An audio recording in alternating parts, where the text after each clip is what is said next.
ಸಹಿತ ಅಮಾನ್ಯ ಮಾಡುವಂತ ಒಂದು ಬೇಜವಾಬ್ದಾರಿ ವ್ಯವಸ್ಥೆಗೆ ಅವರು ಕಾಲಿಡ್ತಾ ಇದ್ದಾರೆ. ಹಾಗಾಗಿ ಅವರಿಗೆ ನಾವು ಬ್ರೇಕ್ ಮಾಡಬೇಕು, ಅವರಿಗೆ ತಕ್ಕದಾದ ಪಾಠ ಕಲಿಸ್ಬೇಕು. ಅಂದ್ರೆ ನಾವು 100% ಅಚೀವ್ ಆಗಬೇಕು.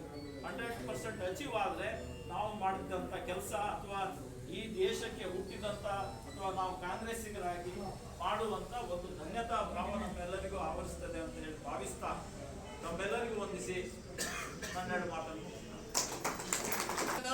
ನಾವು ಓಟನ್ನ ಅಲ್ಲಿ ನಮೂದಿಸ್ಕೊಂಡ್ರೆ ಮಾತ್ರ ಓಟನ್ನು ಹಾಕೊಳ್ಳಿಕ್ಕೆ ಸಾಧ್ಯ ಇದೆ. ಹಾಗಾಗಿ ಇದು ನಮಗೆ ಓಟ್ ಹಾಕೋನಿಗೆ ಓಟ್ ಇಲ್ಲ ಹೇಳಿ ಆದರೆ ಅದು ತಪ್ಪು ನಮ್ಮದೇ ಆಗುತ್ತೆ. ನೀವು ಅರ್ಥ ಮಾಡ್ಕೊಳ್ಳಿ, ಅವ್ನು ಓಟ್ ಹಾಕಿಲ್ಲ ಅನ್ನೋದು ಅವ್ನು ತಪ್ಪಲ್ಲ, ಅದು ಓಟ್ ಮಾಡ್ಕೊಳ್ಳದೆ ಇರೋ ತಪ್ಪು ನಮ್ಮದು ಲೀಡರ್ಗಳಿಗೆ. ಹಾಗಾಗಿ ದಯವಿಟ್ಟು ಎಲ್ಲ BLAಗಳು ಬಂತು, ಆಮೇಲೆ ನಮ್ಮ ಸಣ್ಣ ಪುಟ್ಟ ಯಾರೇ ಇವತ್ತೇನು ಇಲ್ಲಿದ್ದೀರಿ ಎಲ್ಲ ಕಾರ್ಯಕರ್ತರು ಇನ್ನೂ ಬರಬೇಕಾದವ್ರು ಭಾಳ ಜನ ಇದ್ದಾರೆ. ಆದರೆ ಅದನ್ನು ಮಾಡಿಸಿ ಓಟ್ ಮಾಡೋ ಸಾಧ್ಯತೆ ಇದೆ. ಅಲ್ಪಸಂಖ್ಯಾತರು ಮತ್ತು ಹರಿಜನರು ಅದರ ಸಹ ವಿಶೇಷವಾದ ಕಾಳಜಿಯನ್ನು ವಹಿಸಿ ನಾನು ಅಲ್ಪಸಂಖ್ಯಾತರ ಕ್ರಿಶ್ಚಿಯನ್ರ ಮನೆ SC STಗಳ ಮನೆಗೆ ಹೋಗಿ ಯಾವ ಹೆಣ್ಮಕ್ಳು ಮದುವೆಯಾಗಿ ಇಲ್ಲಿ ಬಂದಿರ್ತಾರೆ, ಅವ್ರ ತಾಯಿ ತಂದೆಗಳು ಬೇರೆ ಊರಲ್ಲಿ ಇರ್ತಾರೆ, ಅವರು 2002 ಓಟ್ ಸಾಲಿನಲ್ಲಿ ಇರುವ ಓಟನ್ನು ಇಲ್ಲಿ ತರಿಸಿ ಭಾಳಷ್ಟನ್ನು ನಾನು ಇಲ್ಲಿ ಮಾಡಿ 96% ಮ್ಯಾಚಿಂಗನ್ನು ನಾನು ನಮ್ಮ ವಾರ್ಡಲ್ಲಿ ಮಾಡಿದ್ದೇನೆ. 217 215 ವಾರ್ಡ್ಗಳಲ್ಲಿ ಸಂಪೂರ್ಣವಾದ ಕೆಲಸವನ್ನು ಮಾಡಿದ್ದೇನೆ. ಆಚಾರ್ಯಕೆರೆಯಲ್ಲಿ ಬಹಳಷ್ಟು ಓಟ್ ಡಿಲೇಟ್ ಆಗುವಂಥ ಸಂದರ್ಭ ಇತ್ತು. ಅದನ್ನು ಸಹ ಅವ್ರ ಮನೆಗೆ ಮಾಡಿ ಇದರ ವಿಚಾರವನ್ನು, ಇದರ ಸಂದೇಶವನ್ನು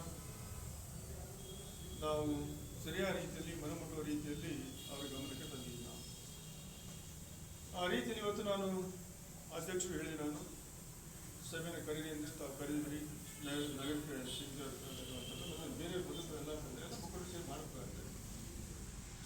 ಇಲ್ಲಿ ಬಂದಿರತಕ್ಕಂಥ ಬೂತಿನ ಅಧ್ಯಕ್ಷರ ಮತ್ತು ಕೇಂದ್ರಗಳಿಗೆ ಈಗಾಗಲೇ ಸಂಬಂಧಪಟ್ಟ ತಾಸು ಪಂಚ 5 ಗ್ಯಾರಂಟಿಯನ್ನು ಕೂಡ ಬಹಳ ಅದ್ಭುತವಾಗಿ ಅರ್ಥಪೂರ್ವಕವಾಗಿ ರಾಜ್ಯದ ಸುಮಾರು 1,25,00,000ಕ್ಕೂ ಹೆಚ್ಚು ತಾಯಂದಿರು ಪ್ರತಿ ತಿಂಗಳ 2,000 ರೂಪಾಯಿ ತಗೊಳ್ಳುವಂಥದ್ದು, ಕರೆಂಟನ್ನು 200 ಯೂನಿಟ್ವರೆಗೆ ವಿದ್ಯುತ್ತನ್ನು ಕೊಡುವಂಥದ್ದು, ಬಸ್ಸನ್ನು ಫ್ರೀಯನ್ನು ಮಾಡಿರುವಂಥದ್ದು, 5 kg 10 kg ಅವರಿಗೆ ಅಕ್ಕಿಯನ್ನು ಕೊಟ್ಟಿರುವಂಥದ್ದು, ಯಾವ ಮಕ್ಕಳು ಶಿಕ್ಷಣವನ್ನು ಹೊಂದಿ ಅವರಿಗೆ ಎಲ್ಲೂ ಕೂಡ ನೌಕರಿಯನ್ನು ಸಿಗ್ತಿರ್ತಕ್ಕಂಥ ಸಂದರ್ಭದಲ್ಲಿ ಅವರಿಗೆ 3,000 ರೂಪಾಯಿ, ಡಿಪ್ಲೊಮಾ ಆದಂಥವರಿಗೆ 1,500 ರೂಪಾಯಿ, ಹೀಗೆ ಎಲ್ಲ ಹಂತದ ಆರ್ಥಿಕ ಶಕ್ತಿಯನ್ನು ಜನಸಾಮಾನ್ಯರಿಗೆ ಕೊಡ್ತಕ್ಕಂಥ ಕೆಲಸವನ್ನು ಇವತ್ತು ನಮ್ಮ ಸರ್ಕಾರ ಮಾಡಿದೆ ಅನ್ನೋದನ್ನು ಭಾಳ ಹೆಮ್ಮೆಯಿಂದ ನಾವೆಲ್ಲರೂ ಕೂಡ ಹೇಳಬೇಕಾಗ್ತದೆ.